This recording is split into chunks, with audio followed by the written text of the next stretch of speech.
ঠিক পুনরুত্থানের জন্য আল্লাহ যে সিস্টেম তৈরি করেছেন, যে পৃথিবীর সব মানুষ, সব জিন, সব ফেরেশতা মৃত্যুবরণ করে শেষ, কুল্লু মান আলাইহা ফান ওয়া ইয়াবকা ওয়াজহু রাব্বিকা যুল জালালি ওয়াল ইকরাম, মালাকুল মউত, জিবরাইল সব মারা গেছে, কেউ নাই। তারপরে আল্লাহ পুনরুত্থান ঘটাতে চান, তখন পুনরায় ইসরাফিলকে তৈরি করে ইসরাফিলকে বাঁশিতে ফু দিতে বলা হবে, এবং ইসরাফিলের বাঁশির ফুয়ের আওয়াজে পৃথিবীর সব মানুষ যারা মারা গেছে আদম থেকে কিয়ামত পর্যন্ত সব কবর থেকে উঠতে থাকবে উলঙ্গ অবস্থায়, খালি পায়ে, এবং হাসরের দিকে যাত্রা শুরু করবে। আওয়াজ কেন পাওয়ারফুল, কেন শক্তিশালী, তার শেষ দলিল আল্লাহ সুবহানাহু ওয়া তাআলা কোরআন মাজিদে বলেন, ইউসাব্বিহু লিল্লাহি মা ফিস সামাওয়াতি ওয়া মা ফিল আরজ, এই আসমান এবং জমিন এবং তার মধ্যে যা কিছু আছে, জীব জন্তু, জড়বস্তু, জড় পদার্থ, কীট পতঙ্গ, পঙ্গপাল, এই চেয়ার, এই জামা কাপড়, এই প্যান্ডেল, আপনাদের গায়ে যার যত জামা আছে, মোবাইল, ক্যামেরা, যা আছে, ওই আউড়, পোয়াল, ধুলিকণা, বালিকণা, জুতা, স্যান্ডেল, সব 24 ঘন্টা আল্লাহর তাসবিহ পাঠ করতেছে। বলেন আল্লাহু আকবার। তাহলে 24 ঘন্টা তারা আওয়াজ তৈরি করতেছে, আওয়াজ বের হচ্ছে, এই চেয়ার থেকে আওয়াজ বের হচ্ছে, এই কাপড় থেকে আওয়াজ বের হচ্ছে। শুনতে পাই না কেন? পিঁপড়া যে চলে আর আওয়াজ শুনতে পান? তো পিঁপড়া চললে আওয়াজ হয় না? আওয়াজ হয়। তো পিঁপড়া চলার আওয়াজ যেমন শুনতে পান না, তেমন এই কাপড় যে তাসবিহ পাঠ করতেছে এখান থেকে যে আওয়াজ বের হচ্ছে এটা শুনতে পান। এটাই শুধু ভয়ঙ্কর নয়, এর চেয়েও ভয়ঙ্কর, এই সব কিছু শুধু আওয়াজ তৈরি করতেছে না, বরং এরা আওয়াজ শুনতেও পারে, বুঝতেও পারে।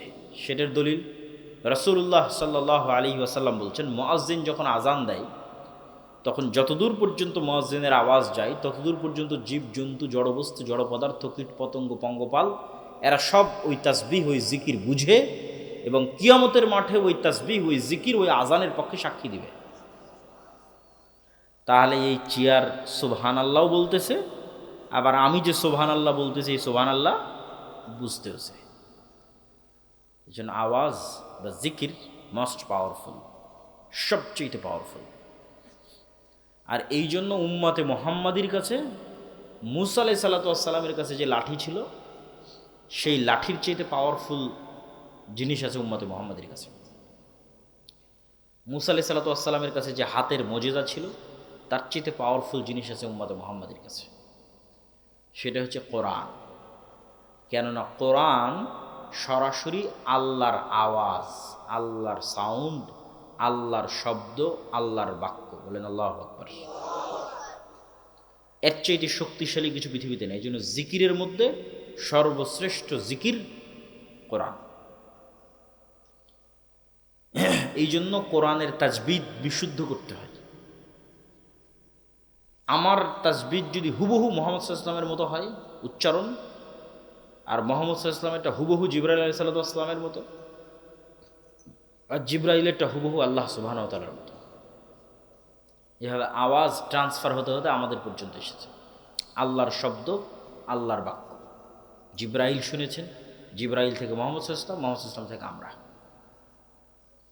এই জন্য কোরআন সবচেয়ে পাওয়ারফুল। এবং রাসূলুল্লাহ সাল্লাল্লাহু আলাইহি ওয়াসাল্লাম বলেছেন, কিয়ামতের পূর্ব মুহূর্তে অনেক শহর মুসলমানেরা বিজয় করবে, অনেক শহরের দেওয়াল ভেঙে পড়ে যাবে শুধু মুসলমানদের তাকবীর ধ্বনিতে, আল্লাহু আকবার ধ্বনিতে, মানে শুধু আওয়াজ দিয়ে। এবার জিকিরের ক্ষমতা এবং শক্তির সম্পর্কে দুইটা দলিল দেই। মুসা আলাইহিস সালাতু ওয়াস সালামকে যখন আল্লাহ সুবহানাহু ওয়া তাআলা বললেন, ইযহাব ইলা ফিরআউন ইন্নাহু তাগা, যাও ফেরাউনের কাছে, সে অহংকার করেছে, তখন মুসা আলাইহিস সালামকে লাঠি দেওয়া হলো, লাঠি দিয়ে ছাড়লে সাপ তৈরি হবে, হাতের মজেজা দেওয়া হলো, জিহ্বার কথার শক্তি ফিরিয়ে দেওয়া হলো, সাবলীলতা, ভাইকে সঙ্গী করে দেওয়া হলো। তারপরে আল্লাহ সুবহানাহু ওয়া তাআলা বলছেন, ওয়ালা তানিয়া ফি জিকরি, মুসা সব দিলাম, কিন্তু আমাকে স্মরণ করতে, আমার জিকির করতে ভোলা যাবে না। না হলে সব ডিঅ্যাক্টিভেট হয়ে যেতে পারে। কল্পনা করেন, এমনি উদাহরণ হিসেবে বোঝার জন্য,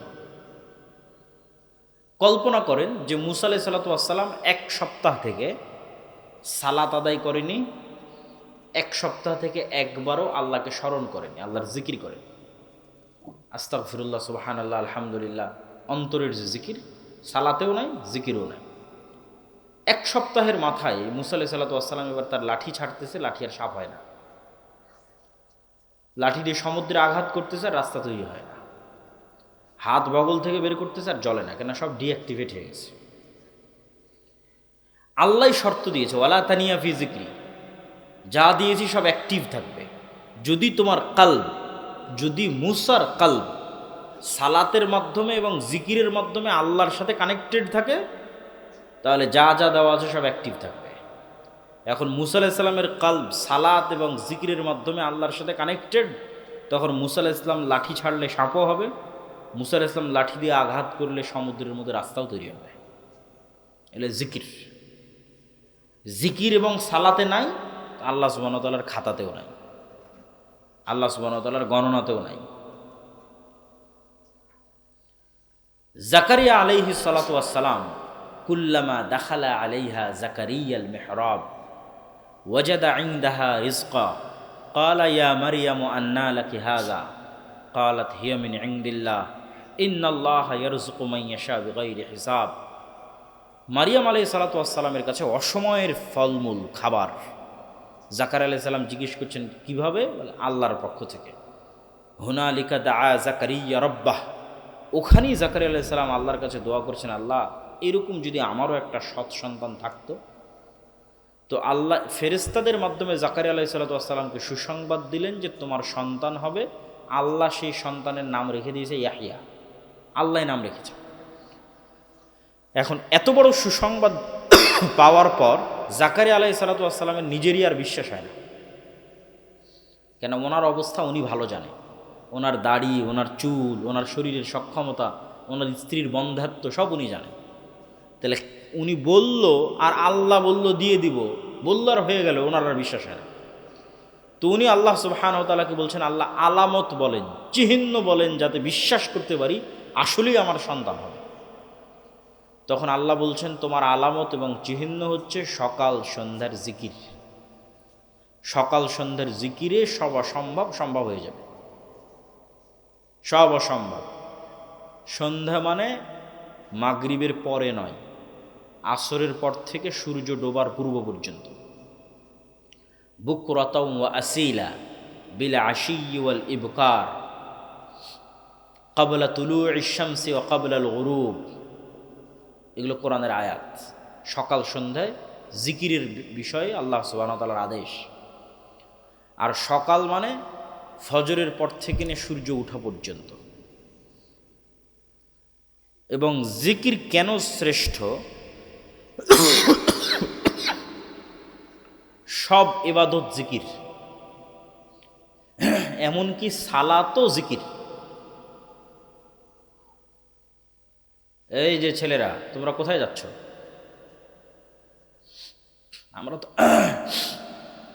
আমরা আসছি চিটাগাং থেকে, যাব রাজশাহী। তা আমাদেরই তো কষ্ট বেশি, আমাদেরই তাড়া আছে যে বক্তব্য দ্রুত শেষ করতে হবে। অতএব বক্তব্যের মধ্যে উঠাচলা করিও না, আর অল্প সময়ের মধ্যে বক্তব্য শেষ করব। বক্তব্যের মধ্যে উঠাচলা করলে বিরক্ত হয়, বিরক্ত বোধ হয়।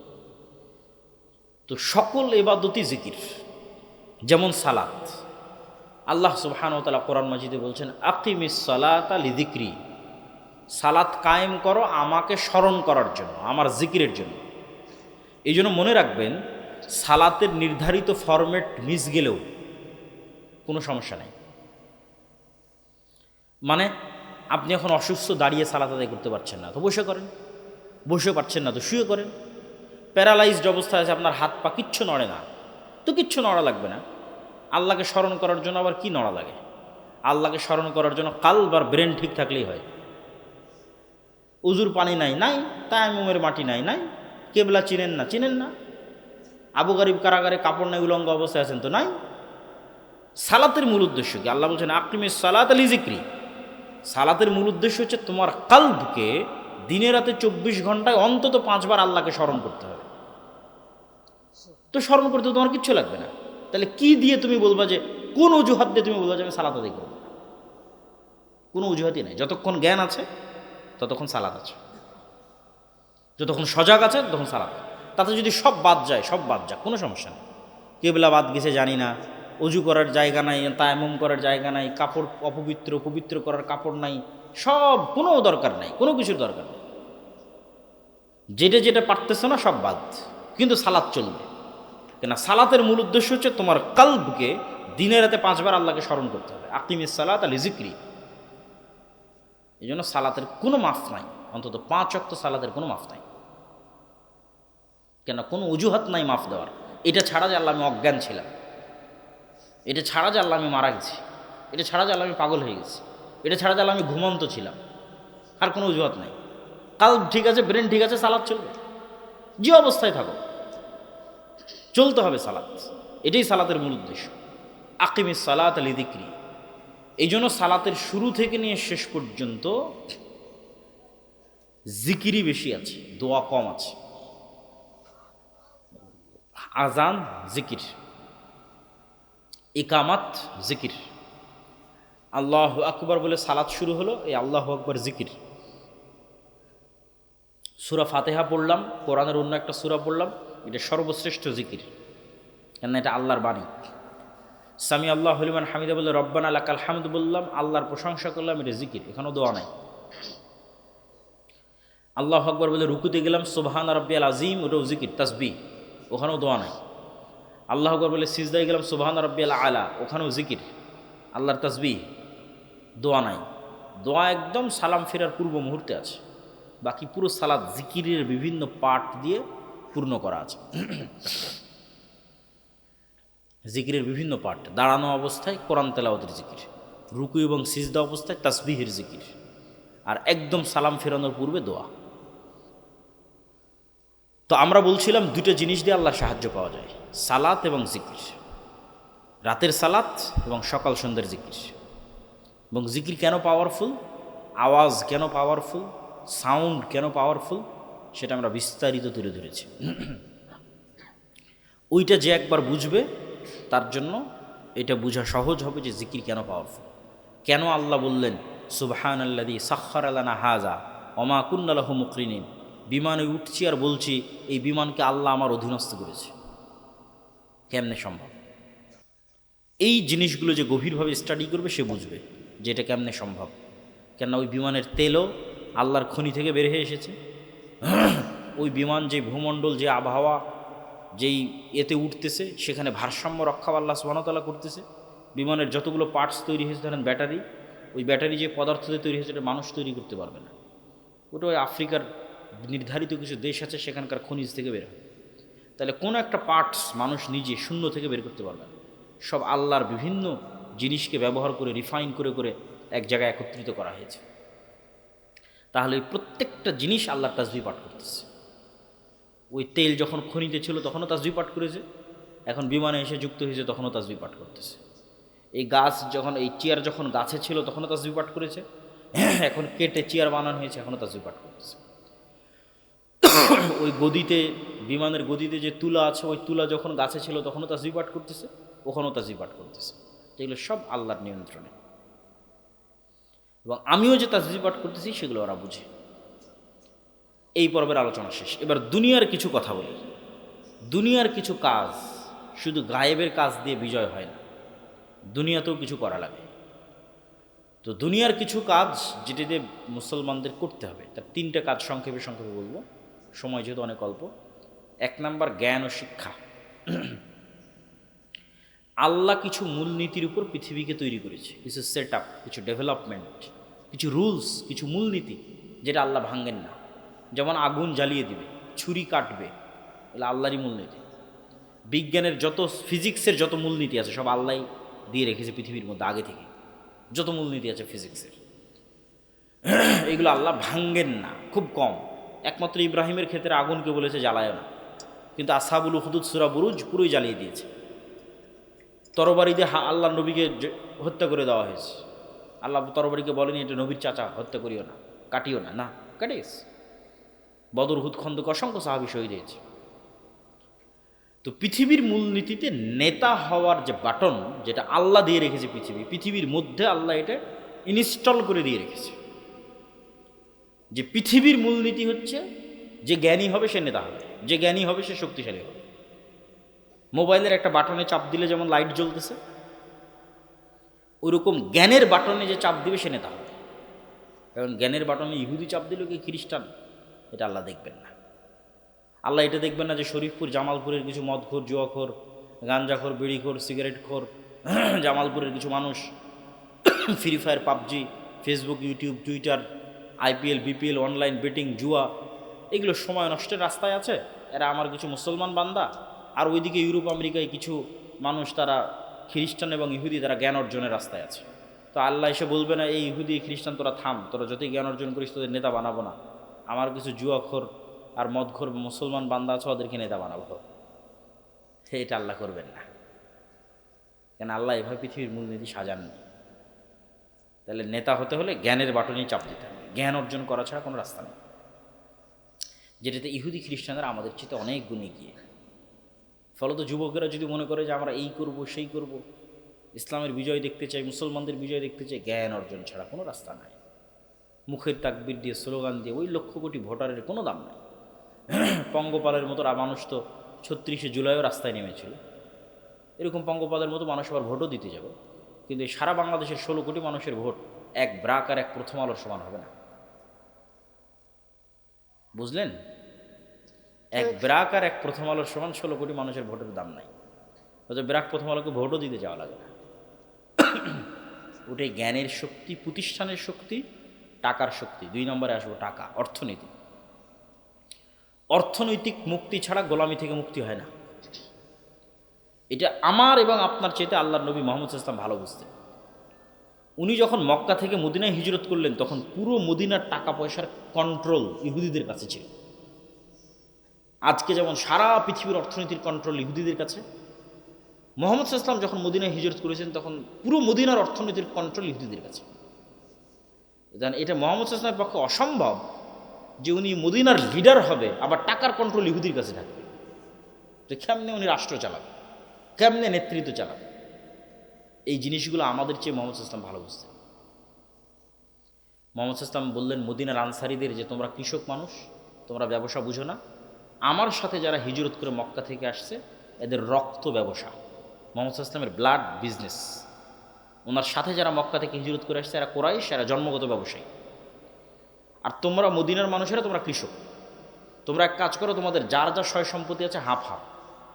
কারো 5টা উট থাকলে 2টা উট মুহাজিরদের দিয়ে দাও, কারো 5 বিঘা জমি থাকলে 2 বিঘা মুহাজিরদের দিয়ে দাও। ওরা ব্যবসা বুঝে, তোমরা কৃষি কাজ করো, ওরা ব্যবসা করো। এভাবে মুহাম্মদ সাল্লাল্লাহু আলাইহি ওয়াসাল্লাম ভাগ করে দিলেন। কয়েক বছরের মধ্যে উসমান বিন আফফান, আব্দুররহমান বিন আউফ, জুবাইর ইবনুল আওয়াম, এরা কোটিপতি সাহাবী। এরা আল্লাহর নবীর জীবদ্দশাতেই কোটিপতি হয়ে গেছে ব্যবসা করে। এখন রাসূল সাল্লাল্লাহু আলাইহি ওয়াসাল্লাম যেখানে মসজিদে নববী তৈরি করেছে, ওই মসজিদে নববীর সামনের কুয়ার মালিক ইহুদি। আজকের সৌদি আরবের সবচেয়ে বড় সমস্যা পানি, তাহলে 1500 বছরের আরবের সবচেয়ে বড় সমস্যা কি হতে পারে? পানি। মরুভূমির দেশে আবার কি সমস্যা হবে? আর মুসলমানের আরও বিপদে 5 বার উজু করা লাগবে। পবিত্রতার দিন, পরিচ্ছন্নতার দিন, তাহারাতের দিন। তাহলে এখন মুহাম্মদ সাল্লাল্লাহু আলাইহি ওয়াসাল্লামকে ওই ইহুদির কাছে নত হয়ে বলতে হবে, বাবা তোমার এই কুয়াতে আমার মুসলমানেরা একটু উজু করবে, একটু অনুমতি দিন। তাহলে একটা রাষ্ট্রপ্রধান যদি নত হয়ে ইহুদির কাছে অনুমতি চায়, রাষ্ট্র চালাবে কি দিয়ে? এই জন্য অর্থনৈতিক মুক্তি ছাড়া স্বাধীনতা আসে না। মুহাম্মদ সাল্লাল্লাহু আলাইহি ওয়াসাল্লাম বললেন কে আছে এই কুয়া কিনে দিতে পারবে, নাহলে স্বাধীন কীভাবে হবে? উসমান বিন আফফান বলছে আল্লাহর নবী আমি কিনে দেবো, বলেন আল্লাহু আকবার। তাহলে উসমান বিন আফফান কুয়া কিনে দিয়ে মুহাম্মদ সাল্লাল্লাহু আলাইহি ওয়াসাল্লামের মাথাকে উঁচু করে দিয়েছে। এটাই অর্থনৈতিক মুক্তি। আমরা মনে করি বদর এবং উহুদের যুদ্ধ বাহ্যিক অর্থে মনে হয় এটা বিশাল একটা ধর্মের